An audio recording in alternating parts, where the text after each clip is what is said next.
നീ ഇപ്പോൾ എൻജിനീയറിങ്ങിന് പഠിക്കുകയല്ലേ, നിനക്കെങ്ങനെ ദൈവവിളി ഉണ്ടാകും? പിറ്റേന്ന് 4 മണിക്കാണ് എൻ്റെ ഓർമ്മ വരുന്നത്. ഞാൻ മനസ്സിലാക്കി ഈശോയാണ് തലേന്ന് എന്നെ വിളിച്ചത്. വിളിക്കണമേ എന്ന് ഞാൻ പ്രാർത്ഥിച്ചുകൊണ്ടിരിക്കുകയാണ് ഈശോയോട്. ഈശോ നേരിട്ട് വന്ന് എന്നെ കയ്യിൽ പിടിച്ച് എന്നെ സെലക്ട് ചെയ്തിരിക്കുകയാണ്.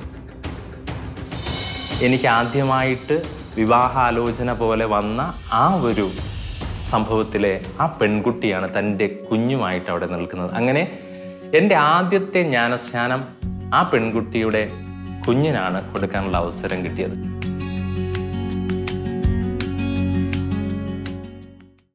എൻ്റെ പേര് ഫാദർ സജിത് സോളമൻ ആൽബർട്ട്. എൻ്റെ സ്വദേശം തിരുവനന്തപുരത്തെ വെട്ടുകാട് ഇടവകയാണ്. വീട്ടിൽ അച്ഛൻ, അമ്മ, അനുജൻ, അനുജത്തി, അങ്ങനെ ഞങ്ങൾ 5 പേരടങ്ങുന്ന ഒരു കുഞ്ഞു കുടുംബമാണ്. ദൈവവിളിയെക്കുറിച്ച് പറയുമ്പോൾ ദൈവം നടത്തിയ വലിയൊരു അനുഭവത്തിൻ്റെ ഒരു തലം എൻ്റെ ജീവിതത്തിലുണ്ട്. അത് പങ്കുവയ്ക്കാൻ കിട്ടിയ ഈ ഒരു അവസരത്തിന് ഞാൻ ആദ്യമായിട്ട് ദൈവത്തിന് നന്ദി പറയുകയാണ്. 10ാം ക്ലാസ്സിൽ പഠിക്കുമ്പോൾ എൻ്റെ ഒരു ആൻറ്റി എന്നോട് ചോദിച്ചിട്ടുണ്ട്, മോനെ നിനക്ക് അച്ഛനാകാൻ പോയിക്കൂടെ? ഞാൻ ആൻറ്റിയോട് പറഞ്ഞൊരു മറുപടി ഇതാണ്, അയ്യോ എനിക്ക് പ്രസംഗിക്കാൻ പേടിയാണ്. പിന്നീട് 10ാം ക്ലാസ്സിൽ നല്ല മാർക്ക് കിട്ടി, 600-ൽ 529 മാർക്ക് കിട്ടി. നല്ലൊരു സ്കൂളിലാണ് ഞാൻ പഠിച്ചത്. അത് കഴിഞ്ഞ് 2002-ൽ 10 പാസ്സായി. +2ലേക്ക് പ്രവേശിക്കുകയുണ്ടായി. സെൻറ് ജോസഫ് ഹയർ സെക്കൻഡറി സ്കൂളിൽ +2-ൽ നല്ല മാർക്ക് കിട്ടി, 600-ൽ 501 മാർക്ക് കിട്ടി. പിന്നീട് ദൈവത്തിൻ്റെ മുൻപിൽ വെട്ടുകാട് പള്ളിയിൽ, പഴയ പള്ളിയിൽ കൈ വിരിച്ച് ഞാൻ പ്രാർത്ഥിച്ചത് ഓർക്കുന്നുണ്ട്. ദൈവമേ എങ്ങോട്ട് തിരിയണം, എങ്ങോട്ടാണ് ഇനി, എങ്ങോട്ട് പോകണം? അപ്പോഴും ദൈവവിളിയെക്കുറിച്ച് ചിന്തിക്കുന്നില്ല. ഞാൻ ദൈവത്തോട് ചോദിച്ചത് ഏത് കോഴ്സ് എടുക്കണം എന്നുള്ളതിനെ പറ്റിയാണ്. എൻ്റെ കൂട്ടുകാരായ 2 പേർ സെൻറ്റ് സേവിയേഴ്സ് കോളേജിൽ, ജെസ്യൂട്ട് അച്ഛന്മാർ നടത്തുന്ന തുമ്പയിലുള്ള സെൻറ്റ് സേവിയേഴ്സ് കോളേജിൽ ബോട്ടണി ആൻഡ് ബയോടെക്നോളജി എന്നൊരു കോഴ്സിൽ പോകുന്നതായിട്ട് അറിയാനിട വന്നു. എനിക്കും ബയോളജിയിൽ നല്ല മാർക്ക് കിട്ടി. 10ാം ക്ലാസ്സിൽ 50-ൽ 49 മാർക്കൊക്കെ കിട്ടി. അപ്പോൾ ബയോളജിയോട്, ലൈഫ് സയൻസിനോട് ഒത്തിരി ഇഷ്ടം എനിക്ക് ഉണ്ടായിരുന്നു. അതുകൊണ്ട് ബയോടെക്നോളജി എന്ന് പറയുന്ന പുതിയ ആ ബ്രാഞ്ചിനെ കുറിച്ചും ഞാൻ ഒത്തിരി ജിജ്ഞാസയുള്ള ആളായതുകൊണ്ട് ഈ ഒരു കോഴ്സ് എനിക്ക് ഒത്തിരി ഇഷ്ടമായിട്ട് തോന്നി.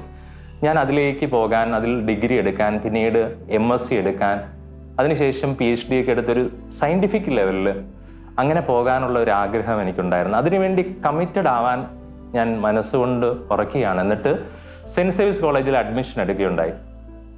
അവിടെ ഇങ്ങനെ ഒരു 4 സെമസ്റ്റർ പഠിക്കുമ്പോഴും അവിടെ വെച്ചും എൻ്റെ കൂട്ടുകാർ തമാശയ്ക്ക് ചോദിച്ചിട്ടുണ്ട്, അച്ഛനാകാൻ പോയിക്കൂടെ എന്ന് ചോദിച്ചിട്ടുണ്ട്. എന്തുകൊണ്ടാണ് അവർ ചോദിച്ചതെന്ന് എനിക്കറിയില്ല. ഞാനത് ചിരിച്ച് വിട്ടതേ ഉള്ളൂ. ആ ഒരു ക്ലാസ്സിൽ വെച്ചിട്ട് ഒത്തിരി എനിക്ക് സന്തോഷം തോന്നിയ ഒരു കാലഘട്ടമാണ്. ഒരുമിച്ച് ഞങ്ങളൊക്കെ ഒരു പിക്നിക്കിനൊക്കെ പോകുന്നു, തിരിച്ചു വരുന്നു. ആദ്യത്തെ സെമസ്റ്റർ കഴിയുകയാണ്. അത് കഴിയുന്ന സമയത്താണ് എൻ്റെ ജീവിതത്തിൽ ആദ്യത്തെ ഒരു ട്വിസ്റ്റ് ഉണ്ടാകുന്നത്. ആ ട്വിസ്റ്റ് ഇതാണ്, ബയോടെക്നോളജിയിൽ എൻജിനീയറിംഗ് എടുക്കാനുള്ള ഒരു അവസരം, അതും തിരുവനന്തപുരത്തെ 3ാമത്തെ പ്രഗത്ഭമായിട്ടുള്ള കോളേജിൽ എടുക്കാനുള്ള ഒരു അവസരം എനിക്ക് കിട്ടുകയാണ്. ഞാൻ എൻജിനീയറിംഗിൻ്റെ എൻട്രൻസ് മാതാപിതാക്കളുടെ നിർബന്ധം കൊണ്ട് മാത്രം എഴുതിയതാണ്. അപ്പോൾ എൻ്റെ ലൈഫിൽ പല കാര്യത്തിൽ ഇടപെട്ടിട്ടുള്ള ടീച്ചറായിട്ടുള്ള എൻ്റെ ഒരു ആൻറ്റി, പപ്പയുടെ ചേച്ചി മേരിക്കുട്ടി ആൻറ്റി, ഒരു കാര്യവുമായിട്ട് വീട്ടിൽ വരികയാണ്. ആൻറ്റി പറയാണ്, ബയോടെക്നോളജിയിൽ എൻജിനീയറിംഗ് SCT എൻജിനീയറിംഗ് കോളേജിൽ, ശ്രീ ചിത്ര തിരുനാൾ എൻജിനീയറിംഗ് കോളേജിൽ എടുക്കാൻ അവസരമുണ്ട്, സജിക്ക് അതിന് പൊയ്ക്കൂടെ, വർഷം പോകില്ല അതിന്. അപ്പോൾ എൻട്രൻസ് എഴുതിയിട്ടുണ്ടെങ്കിൽ മാനേജ്മെൻറ്റിൽ സീറ്റുണ്ട്, അപ്പോൾ ബയോടെക്നോളജി തന്നെ എൻജിനീയറിംഗ്. ഈ ഒരു കാര്യം ബയോടെക്നോളജിയിലാണ് എൻജിനീയറിംഗ് എന്ന് കേട്ടപ്പോൾ എൻജിനീയറിങ്ങിനോടുള്ള എൻ്റെ എല്ലാ അകൽച്ചയും മാറി. ഞാൻ സമ്മതം പറഞ്ഞു. എൻ്റെ ആർട്സ് കോളേജിലെ, സെൻറ്റ് സേവിയേഴ്സ് കോളേജിലെ കൂട്ടുകാരോട്, അധ്യാപകരോടൊക്കെ സങ്കടത്തോടെ വിട ചൊല്ലി ഞാൻ എൻജിനീയറിംഗ് കോളേജിലേക്ക് പോവുകയാണ്. അവിടെ ഒരു നവംബർ മാസത്തിലാണ് ഞാൻ എത്തുന്നത്. അവിടെ ചെന്ന അന്തരീക്ഷമൊക്കെ വളരെ ഡ്രൈ ആയിട്ടുള്ള ഒരു അനുഭവമാണ് എനിക്ക് ആദ്യം നൽകിയത്. എല്ലാ ക്ലാസ്സിലും എല്ലാ ബാച്ചിലുള്ള കുട്ടികൾ മിക്സായി നിൽക്കുകയാണ്. ലേറ്റായിട്ട് വന്നതുകൊണ്ട് തന്നെ എനിക്ക് പറ്റിയ കൂട്ടൊന്നും കിട്ടാനില്ലാതെ ഞാൻ ഒറ്റപ്പെട്ട് പുറകിലിരിക്കുന്ന ഒരു സങ്കടം ആ സമയത്തുണ്ടായി. ഇങ്ങനെ ഒരു അനുഭവം കിട്ടിയപ്പോൾ ഞാൻ വിചാരിച്ചു ആർട്സ് കോളേജിൽ പഠിച്ചാൽ മതിയായിരുന്നു, എഞ്ചിനീയറിംഗ് കോളേജിൽ വരണ്ടായിരുന്നു എന്ന് ആ സമയത്ത് ആദ്യത്തെ വർഷം എനിക്ക് തോന്നി. ഈ ഒരു പശ്ചാത്തലത്തിലാണ് പള്ളിയോട് കുറച്ചുകൂടി അടുക്കാനായിട്ട് എനിക്ക് ഇടവരുന്നത്. ലീജൻ ഓഫ് മേരിയിൽ ഞാൻ 18 വയസ്സുള്ളപ്പോൾ മെമ്പർ ആവുകയാണ്. അതിനെ തുടർന്ന് എഞ്ചിനീയറിംഗ് കോളേജിൽ ജോയിൻ ചെയ്ത് നിൽക്കുന്ന ഈ സമയത്താണ് പിന്നീട് പള്ളിയോടും ആരാധനാ ശുശ്രൂഷയോടെ കൂടുതൽ അടുക്കുന്നത്. KTSM ക്ലാസ്സിൽ ഞാൻ ഡിഗ്രി വരെ പോയിട്ടുണ്ട്. അപ്പോൾ ഈ ഒരു സമയത്ത് പ്രത്യേകമായിട്ട് പറയുകയാണെങ്കിൽ ഒരു പെസഹായുടെ അന്ന്, കൃത്യമായ തീയതി പറയുകയാണെങ്കിൽ 2005 മാർച്ച് 24 പെസഹ തിരുനാളിൻ്റെ അന്ന് എൻ്റെ ജീവിതത്തിൽ ഒരു വലിയ ദൈവാനുഭവം ഉണ്ടാവുകയാണ്. ആ ദൈവാനുഭവം ഒരു പ്രഭാഷണമായിട്ടാണ് എനിക്ക് ലഭിക്കുന്നത്. അടുത്ത ആഴ്ച പട്ടം കിട്ടാനുള്ള ഒരു ഡീക്കൻ, അദ്ദേഹത്തിൻ്റെ പേര് അനീഷ് ഫെർണാണ്ടസ് എന്നാണ്. ആ ഡീക്കൻ ഒരു പ്രസംഗം നടത്തുകയാണ്. പെസഹായുടെ അന്ന് 20 മിനിറ്റ് പ്രസംഗം അച്ചടി ഭാഷയിൽ പൗരോഹിത്യത്തെക്കുറിച്ചും സന്യാസത്തെക്കുറിച്ചും ദിവ്യകാരുണ്യ സ്ഥാപനത്തെക്കുറിച്ചും പരസ്നേഹ കൽപ്പനയെക്കുറിച്ചൊക്കെ വളരെ മനോഹരമായ ഒരു പ്രസംഗം. ഈ പ്രസംഗം കേട്ടപ്പോൾ 19 വർഷം എൻ്റെ മനസ്സിലില്ലാത്തൊരു ചിന്ത എൻ്റെ മനസ്സിൽ വന്നു. ദൈവമേ, പൗരോഹിത്യം ഇത്ര ശ്രേഷ്ഠമാണെങ്കിൽ എന്തിനാണ് ഞാൻ എഞ്ചിനീയർ ആകാൻ പഠിക്കുന്നത്? ഒന്ന് അച്ഛനാകാൻ, ഒരു പള്ളിയിൽ അച്ഛനാകാൻ, പുരോഹിതനാകാൻ സാധിച്ചിരുന്നെങ്കിൽ എത്ര ശ്രേഷ്ഠമായിരുന്നു എന്നെൻ്റെ മനസ്സ് ആ പ്രസംഗം കഴിഞ്ഞതോടെ പറയാൻ തുടങ്ങി. ഈ ആഗ്രഹം ആ ദിവസങ്ങളിൽ, ദുഃഖവെള്ളിയിലും പിന്നീട് ഈസ്റ്റർ ദിവസങ്ങളിലും പിന്നീടുള്ള ദിവസങ്ങളിലൊക്കെ കൂടാൻ തുടങ്ങി. എനിക്ക് വികാരി അച്ഛനായ ഫാദർ ജോൺസൺ അലക്സാണ്ടർ എന്ന് പറയുന്ന അച്ഛനോട് ഇതൊന്ന് പങ്കുവയ്ക്കാൻ ഒത്തിരി താല്പര്യമുണ്ടായി. പക്ഷേ അവസരം കിട്ടിയില്ല. ഒരു 12 ദിവസം കഴിഞ്ഞു കാണും. 2005 ഏപ്രിൽ മാസം 5-ാം തീയതി ദൈവത്തിൽ നിന്ന് എനിക്കൊരു ഉറപ്പ് കിട്ടണമെന്നൊരു ആഗ്രഹത്തോടെ, വിശ്വാസത്തോടെ ഞാൻ ബൈബിൾ എടുത്ത് എൻ്റെ അനുജത്തി അഞ്ജുവിൻ്റെ കയ്യിൽ, അഞ്ജന സോളമൻ എന്നാണ് അവളുടെ പേര്, അഞ്ജു എന്ന് ഞങ്ങൾ വിളിക്കും, അവളുടെ കയ്യിൽ ബൈബിൾ കൊടുത്തിട്ട് പറഞ്ഞു. അവൾ അന്ന് 10ാം ക്ലാസ്സിൽ പഠിക്കുകയാണ്. അഞ്ജു, ദൈവം സംസാരിക്കും, നീ ഒരു വചനം എടുക്ക്, എനിക്ക് അച്ഛനാകാനുള്ള വിളിയുണ്ടെങ്കിൽ കർത്താവ് സംസാരിക്കും. അവൾ ബൈബിൾ തുറന്നപ്പോൾ കിട്ടിയത് 2 ദിനവൃത്താന്തം 30-ാം അധ്യായമാണ്. അതിൻ്റെ തലക്കെട്ട് ഇങ്ങനെയാണ്: പുരോഹിതന്മാരെ വിളിക്കാൻ ദൂതന്മാരെ അയക്കുന്നു. പെസഹ ആചരിക്കാൻ പുരോഹിതരെയും ലേവ്യരെയും വിളിക്കാൻ ഹെസക്കിയ രാജാവ് മതനവീകരണത്തിന്റെ നാളുകളിൽ പുരോഹിതരെയും ലേവ്യരെയും ദേവാലയ ശുശ്രൂഷയ്ക്ക് വിളിക്കുന്ന ഒരു ഭാഗമാണ്. 1 മുതലുള്ള ഭാഗം വായിച്ചു വരുമ്പോൾ 8ാമത്തെ വാക്യം എൻ്റെ ഹൃദയത്തെ തൊട്ടു. ബൈബിൾ വായിക്കുമ്പോൾ ഹൃദയത്തിൽ ഒരു വചനം തൊട്ട അനുഭവം ആദ്യമായിട്ട് എനിക്കുണ്ടായി. ആ വചനം ഇതാണ്: നിങ്ങളുടെ പിതാക്കന്മാരെ പോലെ മർക്കട മുഷ്ടിയാകരുത്, കർത്താവിന് വഴങ്ങുവിൻ, അവിടുന്ന് നിത്യമായി വിശുദ്ധീകരിച്ചിരിക്കുന്ന അവിടുത്തെ വിശുദ്ധ സ്ഥലത്ത് വന്ന് അവിടുത്തെ സേവിക്കുവിൻ. ഇത് കിട്ടിക്കഴിഞ്ഞപ്പോൾ എനിക്ക് തോന്നിയത് ജെറുസലേം ദേവാലയമല്ല, വെട്ടുകാട് പള്ളിയിൽ കർത്താവിനെ ശുശ്രൂഷിക്കാനുള്ള ഒരു വിളി എനിക്ക് പേഴ്സണലായി ദൈവം തന്നതാണ്, അത് ഉറപ്പിച്ചതാണെന്ന് എൻ്റെ മനസ്സ് പറയാൻ തുടങ്ങി. ഞാൻ എൻ്റെ ഡയറി, ആ വർഷം ഞാൻ മനോരമ ഡയറി വാങ്ങിച്ചതിൽ എഴുതി തുടങ്ങിയിരുന്നു കുറച്ച് കാര്യങ്ങൾ. ജീവചരിത്രം പോലെ എഴുതി വന്ന അതിൻ്റെ മോഡ് മാറ്റിയിട്ട് ഞാൻ എഴുതാൻ തുടങ്ങി. തൻ്റെ പ്രിയ മകന് പൗരോഹിത്യത്തിൻ്റെ വിളി നൽകി ദൈവം ഇന്ന് അനുഗ്രഹിച്ചിരിക്കുന്നു. ഏപ്രിൽ 5, 2005 ആണ്ടിൽ ജോൺ പോൾ II മാർപ്പാപ്പ 3-ാം തീയതി മരണമടയുന്നുണ്ട്. മാർപ്പാപ്പ ഗുരുതരാവസ്ഥയിലായിരുന്നപ്പോൾ തുടങ്ങി മാർപ്പാപ്പയെക്കുറിച്ചുള്ള വാർത്തകളും പ്രാർത്ഥനാ നിയോഗങ്ങളും ഞാനിങ്ങനെ ശ്രദ്ധിക്കുന്നുണ്ടായിരുന്നു. മാർപ്പാപ്പ പറഞ്ഞ ഒരു കാര്യം കൂടി ഞാൻ അതിൻ്റെ പുറകിൽ എഴുതി വെച്ചു: ദരിദ്രരോടുകൂടെ ആയിരിക്കാനും രോഗികളോടുകൂടെ ആയിരിക്കാനൊക്കെ ദൈവം വിളിച്ചിരിക്കുന്നു എന്ന അർത്ഥത്തിൽ മാർപ്പാപ്പ പറഞ്ഞ ഒരു കാര്യം കൂടി എഴുതി വെച്ചു. അങ്ങനെ ദൈവവിളിയിലേക്ക്, ആ ആഗ്രഹത്തിലേക്ക് ഞാൻ വരികയാണ്. ഒരു സെമിനാരിക്കാരനെ പോലെയാണ് പിന്നീട് ഞാൻ എഞ്ചിനീയറിംഗ് കോളേജിലേക്ക് പോകുന്നത്. എൻ്റെ കാഴ്ചപ്പാടിൽ ഒരു ആത്മീയൻ എന്ന് പറയുമ്പോൾ വെള്ള ഷർട്ടിട്ട് ലൂണാർ ചപ്പലൊക്കെ ഇട്ട് വളരെ സിമ്പിളായിട്ട് ദരിദ്രനായിട്ട് ജീവിക്കുന്ന ഒരു വ്യക്തിയാകണം ആണ് ശരിക്കുള്ള ആത്മീയൻ എന്ന് എൻ്റെ മനസ്സ് പറയാൻ തുടങ്ങി. അപ്പം അങ്ങനെ ഒരു രീതിയിൽ ഞാൻ 1 വർഷത്തോളം ഞാൻ കോളേജിൽ ഇങ്ങനെ പോകുന്നുണ്ട്. ആ സമയത്ത് എല്ലാ ആഴ്ചയും കുമ്പസാരമൊക്കെ വരുന്നു. എല്ലാ ദിവസവും ഉള്ള ദിവ്യബലി അർപ്പണത്തിൽ എൻ്റെ ജീവിതത്തിൻ്റെ ഭാഗമാകുന്നു. എങ്ങനെയെങ്കിലും ഈ കോഴ്സ് കഴിഞ്ഞിട്ട് അച്ഛനാകാൻ പോകണം, ഈ ഒരു ആഗ്രഹമാണ്. കോഴ്സ് കഴിയണമെന്ന് പറയാൻ കാര്യം, ഇടയ്ക്ക് പോകണ്ടെന്ന് എൻ്റെ മമ്മി നിർബന്ധമായിട്ട് പറഞ്ഞു. കാരണം അത് വേണ്ട, അതും ഇല്ല ഇതും ഇല്ലാതെയാകും എന്നൊരു മമ്മിയുടെ വിവേകം. എഞ്ചിനീയറിംഗ് ഇനിയുള്ള വർഷങ്ങളിൽ പൂർത്തിയാക്കണം. ഇനിയുള്ള 3 വർഷം കൂടി കഴിയുമ്പോൾ എഞ്ചിനീയർ ആവും. അത് കഴിഞ്ഞിട്ട് ഉടൻ സെമിനാരി പോകണമെന്നായിരുന്നു എൻ്റെ ആഗ്രഹം. ഇങ്ങനെ 1 വർഷം കഴിഞ്ഞു. എൻ്റെ വയസ്സ് അപ്പോൾ 20 ആവുകയാണ്. ഈ സമയത്ത് ഈശോയെക്കുറിച്ച് വളരെ ആഴത്തിൽ മനസ്സിലാക്കി തരുന്ന ഒരു പുസ്തകമുണ്ടെന്ന് ഞാൻ അറിയാനിട വന്നു. മരിയ വാൾത്തോർത്തയുടെ 10,000-ഓളം പേജുകളിലായിട്ട് എഴുതപ്പെട്ട 16 വോളിയമുള്ള ദൈവ മനുഷ്യൻ്റെ സ്നേഹഗീത എന്നൊരു പുസ്തകത്തെക്കുറിച്ച് ഞാൻ കേൾക്കാനിട വന്നു. ഈശോയുടെ ജീവചരിത്രം പോലെ ഈ മിസ്റ്റിക്കിന് കിട്ടിയ ദർശനങ്ങളാണ്. ഈ പുസ്തകം എവിടെ കിട്ടുമെന്ന് അന്വേഷിച്ചപ്പോഴാണ് ആത്മീയനായ ഒരു ചേട്ടൻ്റെ വീട്ടിൽ ഈ പുസ്തകം ഉണ്ടെന്ന് അറിയാനിട വന്നത്, അദ്ദേഹത്തിൻ്റെ ലൈബ്രറിയിൽ. ഞാൻ അദ്ദേഹത്തിൻ്റെ വീട്ടിലേക്ക് പോവുകയാണ്. അദ്ദേഹം എന്നെ ശ്രദ്ധിച്ചിരുന്ന ഒരു വ്യക്തിയാണ്. ഞാൻ എഞ്ചിനീയറിംഗ് പഠിക്കുമെങ്കിലും ഒരു ബ്രദറിനെ പോലെ ജീവിക്കുന്ന അദ്ദേഹം ശ്രദ്ധിക്കുന്നുണ്ട്. ഈ മനുഷ്യൻ, ഞാൻ ഈ ഒരു പുസ്തകത്തിന് വേണ്ടി വീട്ടിൽ ചെന്നപ്പോൾ എന്നെ ഇരുത്തി സമാധാനത്തിൽ എന്നോട് സംസാരിക്കുകയാണ്. ഈ മനുഷ്യൻ പറയുകയാണ്, ആ പുസ്തകം വായിക്കാനുള്ള സമയം നിനക്കായിട്ടില്ല, നീ ഫ്രാൻസിസ് അസീസിയുടെ ജീവചരിത്രം ഒന്ന് വായിക്കുക, അത് വായിച്ചിട്ട് പിന്നീട് ഞാൻ ആ പുസ്തകം തരാമെന്ന് എന്നോട് പറയുകയാണ്. എന്നിട്ട് ഈ മനുഷ്യൻ പ്രാർത്ഥനാപൂർവ്വം എന്നോട് പറയുകയാണ്, നീ ഇപ്പോൾ എഞ്ചിനീയറിങ്ങിന് പഠിക്കുകയല്ലേ, നിനക്കെങ്ങനെ ദൈവവിളി ഉണ്ടാകും? നീ പഠിക്കേണ്ടതല്ലേ പഠിക്കേണ്ടത്, നിന്റെ ഉത്തരവാദിത്തമല്ലേ നീ ചെയ്യേണ്ടത്? ഈ ഒരു അർത്ഥത്തിൽ അദ്ദേഹം എന്നെ ഉപദേശിക്കാൻ തുടങ്ങി. അദ്ദേഹം എങ്ങനെയോ മനസ്സിലാക്കിയിരുന്നു ഞാൻ അച്ഛനാകാനുള്ള ആഗ്രഹത്തോടെ നടക്കുകയാണെന്ന്. പക്ഷേ ഈ മനുഷ്യൻ അതൊരു പ്രവചന സന്ദേശം പോലെ എന്നോട് പറയുകയാണ്, നിനക്ക് ദൈവവിളിയില്ല. എൻ്റെ ജീവിതത്തിൻ്റെ ദൈവവിളിയുടെ ഏറ്റവും വലിയൊരു ക്രൈസിസിൻ്റെ മുൻപിലാണ് ഈശ്വരനെ അവിടെ നിർത്തിയത്. ആത്മീയനായ ഈ മുഖത്ത് നോക്കി എന്നോട് പറയുകയാണ്, നിനക്ക് ദൈവവിളിയില്ല, പൗരോഹിത്യ ദൈവവിളിയില്ല. എന്നിട്ട് ഈ മനുഷ്യൻ ഒരു വചനപ്പെട്ടി എടുത്ത് എൻ്റെ മുൻപിൽ ഇങ്ങനെ വയ്ക്കുകയാണ്. എന്നിട്ട് പറഞ്ഞു, ഒരു വചനം എടുക്ക്. ഞാൻ സങ്കടത്തോടെ ഒരു വചനം എടുത്തു. ആ വചനം ഇതാണ്, എല്ലാ കാര്യത്തിലും നന്ദി പ്രകാശിപ്പിക്കുക. അദ്ദേഹം അത് വ്യാഖ്യാനിച്ചത് ഇങ്ങനെയാണ്, നിനക്ക് ദൈവവിളി ഇല്ല, അതുകൊണ്ട് നീ ദൈവത്തിന് നന്ദി പറ.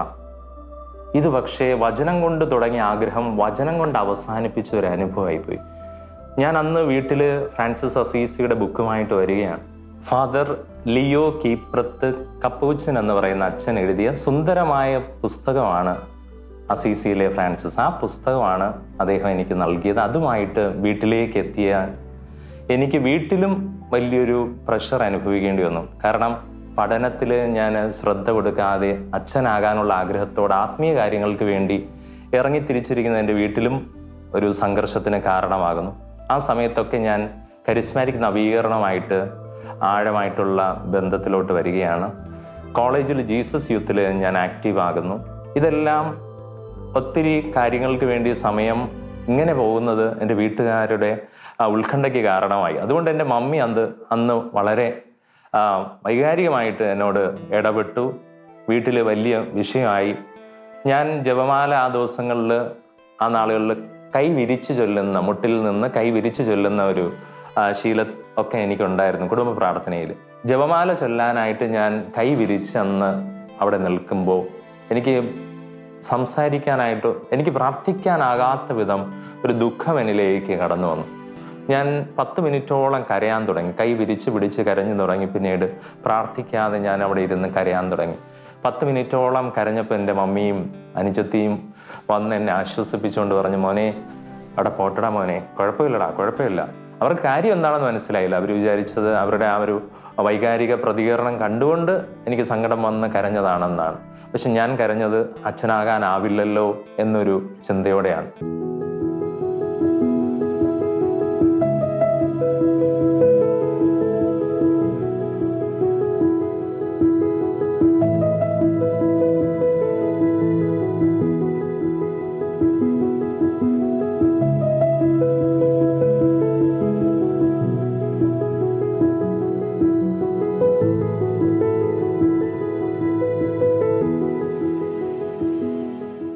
ജീസസ് യൂത്തിൽ ഒത്തിരി ആക്റ്റീവ് ആവുന്നു. അതിൻ്റെ ഒരു കോർഡിനേറ്റർ ആയിട്ടൊക്കെ ഞാൻ പിന്നീട് മാറുകയാണ്. കോളേജിൽ അതിനെ കോർഡിനേറ്റ് ചെയ്യാനുള്ള അവസരം കിട്ടുന്നു. ഇടവകയിൽ ഞങ്ങൾ ആകാശപ്പറവുകൾ എന്ന് പറയുന്ന കുറ്റിക്കലച്ചൻ സ്ഥാപിച്ച ആദ്യത്തെ ഭവനത്തിൻ്റെ അവിടെ നടക്കുന്ന പ്രാർത്ഥനയുടെ ഭാഗമായിട്ട് ഞാനിങ്ങനെ മുന്നോട്ട് പോവുകയാണ്.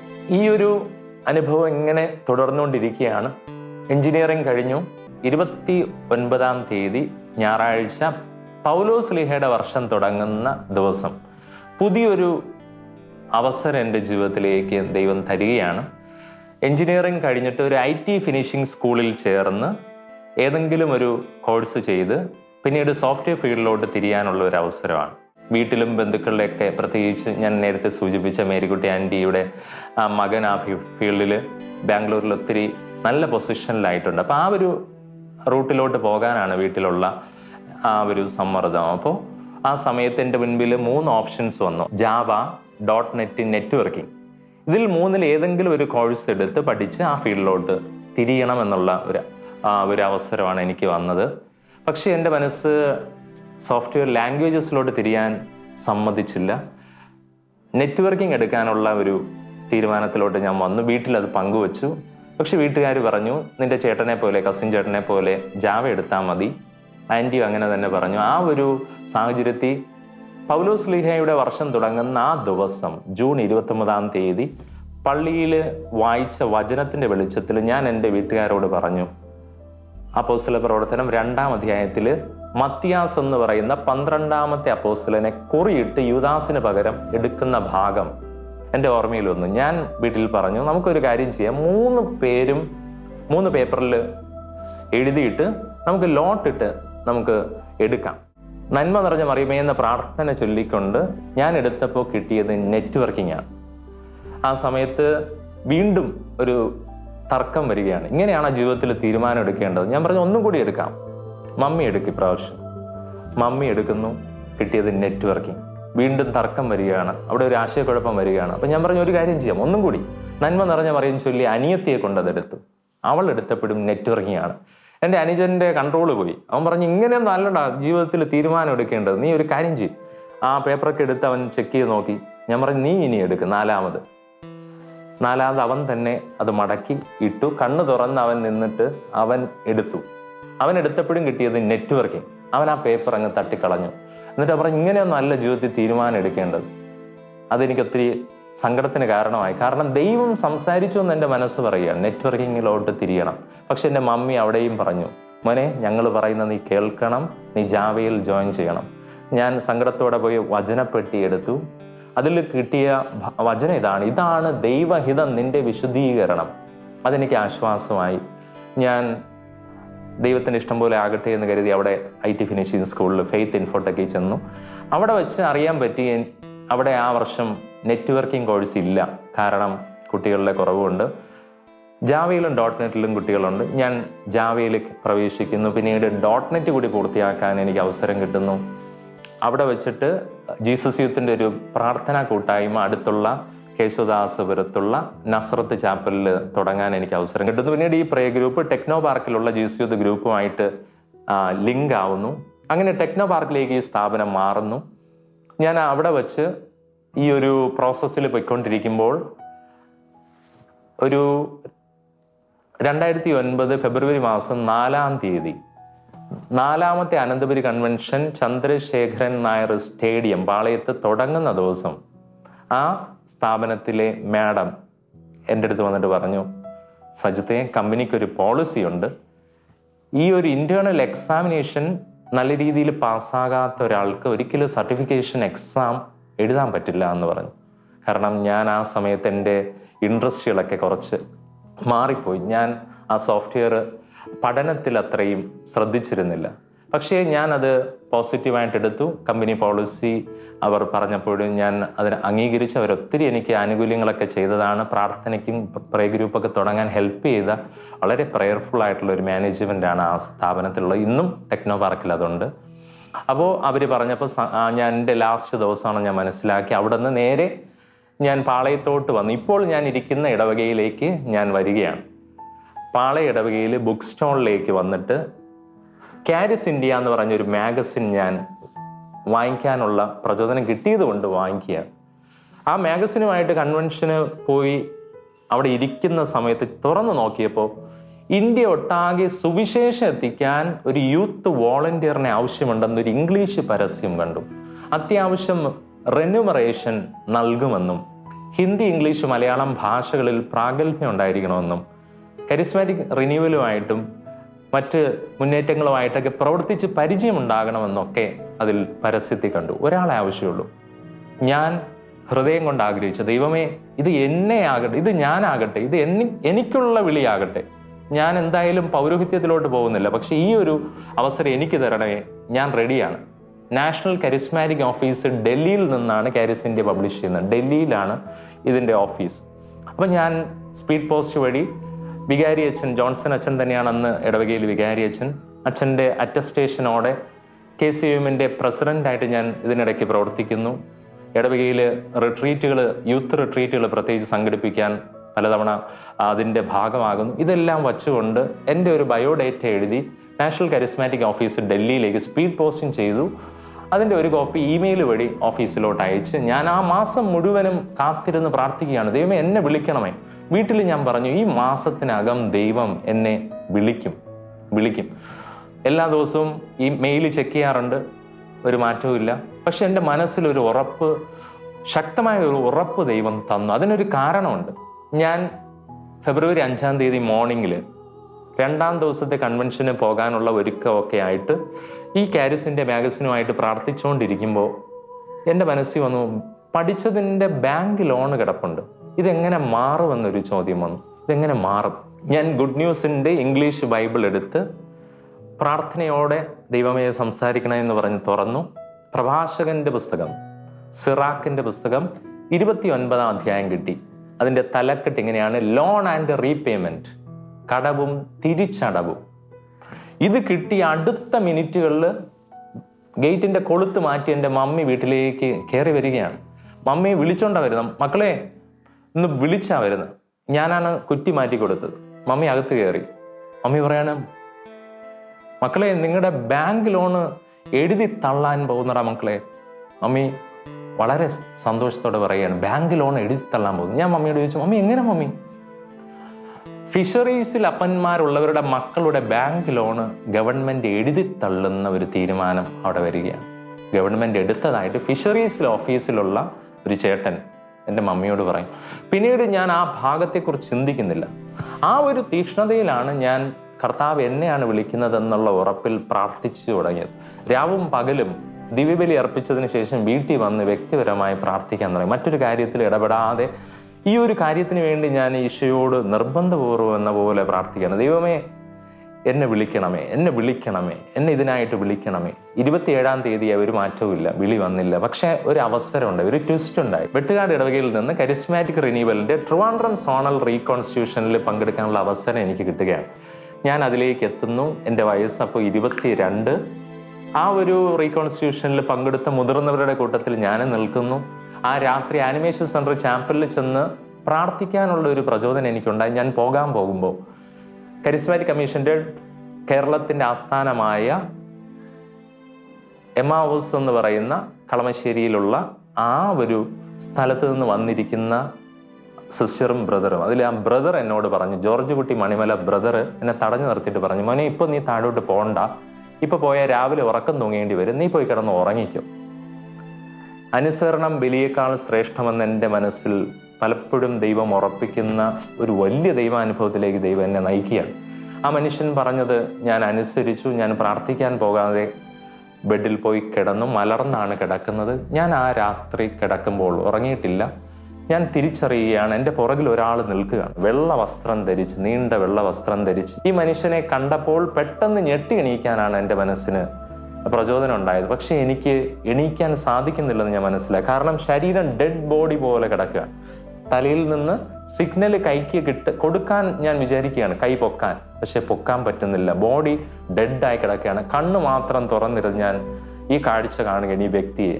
കുറച്ച് കഴിഞ്ഞപ്പോൾ ഈ മനുഷ്യൻ എൻ്റെ അടുത്തേക്ക് കുനിഞ്ഞു വന്നിട്ട് വലത് കൈ എടുത്ത് എൻ്റെ വലത് കൈയിൻ്റെ ഈ ഭാഗത്ത് ശക്തിയോടെ പിടിച്ചു. ഒരു 10 സെക്കൻഡ് അനുഭവം. മനുഷ്യനെ പിടിക്കുന്ന അനുഭവം. ഒരു പുരുഷനെ പിടിക്കുന്ന ശക്തമായൊരു അനുഭവത്തിലേക്ക് ഞാൻ വരികയാണ്.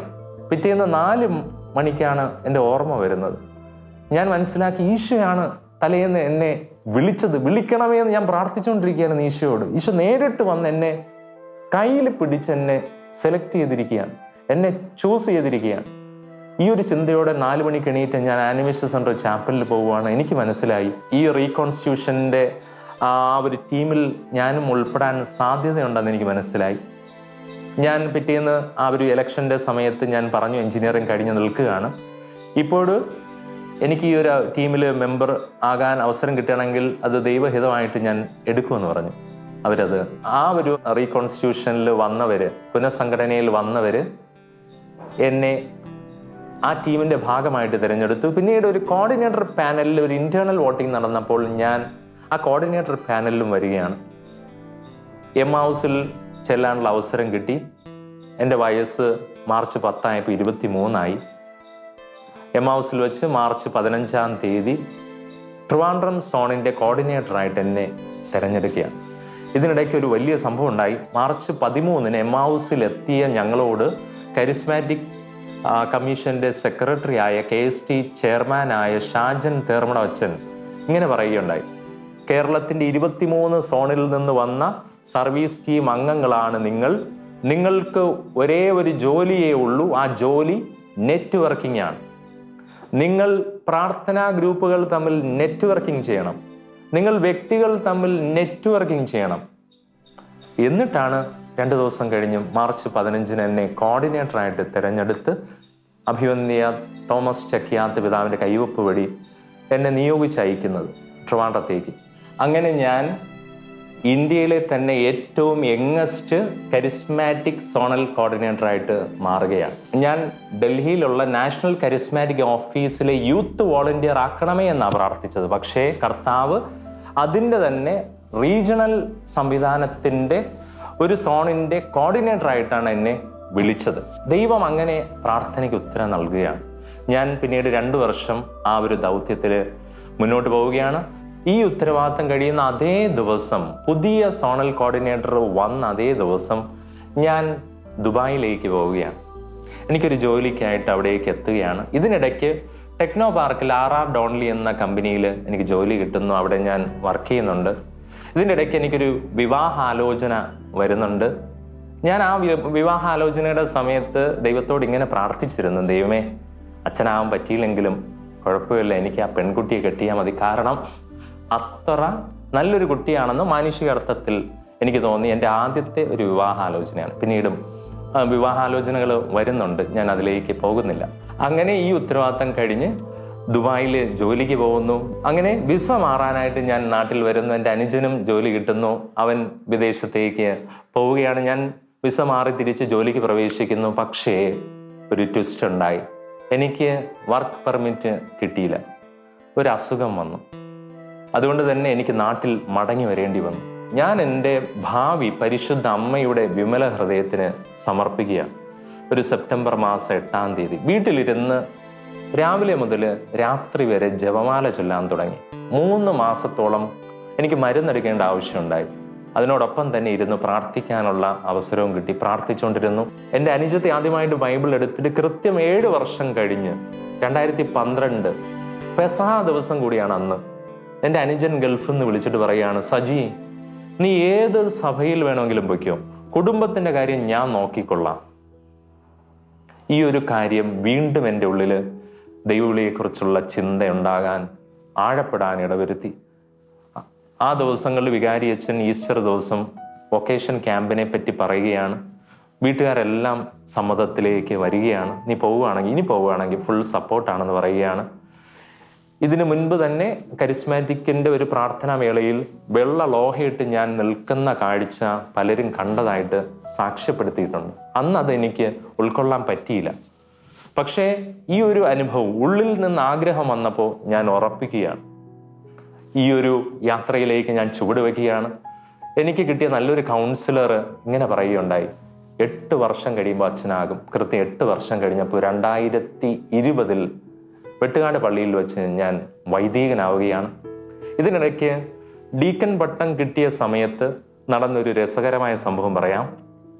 ഡീക്കൻ പട്ടം കഴിഞ്ഞ് ആദ്യത്തെ ജ്ഞാനസ്നാന ശുശ്രൂഷ ചെയ്യാൻ തിരുകുടുംബത്തിൻ്റെ തിരുനാൾ ദിവസം ഞാൻ വെട്ടുകാട് പള്ളിയിൽ നിൽക്കുമ്പോൾ 2 അമ്മമാർ കുഞ്ഞുങ്ങളെ പിടിച്ച് നിൽക്കുകയാണ്. ഈ സമയത്ത് ഞാൻ നോക്കുകയാണ്, ആരാണ് ഈ അമ്മ? എനിക്ക് ആദ്യമായിട്ട് വിവാഹാലോചന പോലെ വന്ന ആ ഒരു സംഭവത്തിലെ ആ പെൺകുട്ടിയാണ് തൻ്റെ കുഞ്ഞുമായിട്ട് അവിടെ നിൽക്കുന്നത്. അങ്ങനെ എൻ്റെ ആദ്യത്തെ ജ്ഞാനസ്നാനം ആ പെൺകുട്ടിയുടെ കുഞ്ഞിനാണ് കൊടുക്കാനുള്ള അവസരം കിട്ടിയത്. ഇനിയുള്ള എൻ്റെ പൗരോഹിത്യ ജീവിതം ദൈവസഭയ്ക്ക് ഒരു മുതൽക്കൂട്ടാകണമെന്നും ദൈവജനത്തിന് ഒരു അനുഗ്രഹമാകണമെന്നും ഞാൻ ആത്മാർത്ഥമായിട്ട് ആഗ്രഹിക്കുകയാണ്. ഒരു നാളും എന്നെ കൈവിടില്ല, ഒരു നാളും എന്നെ മറക്കില്ല, ഒരു നാളും എന്നെ കൈവിടില്ല, ഒരു നാളും എന്നെ മറക്കില്ല. എൻ്റെ താതൻ എന്നെ തേടും, എനിക്കായി കാത്തിരിക്കും, എൻ്റെ കുറ്റങ്ങളെല്ലാം പൊറുക്കും, സ്നേഹത്തോടെ മാറോടു ചേർക്കും.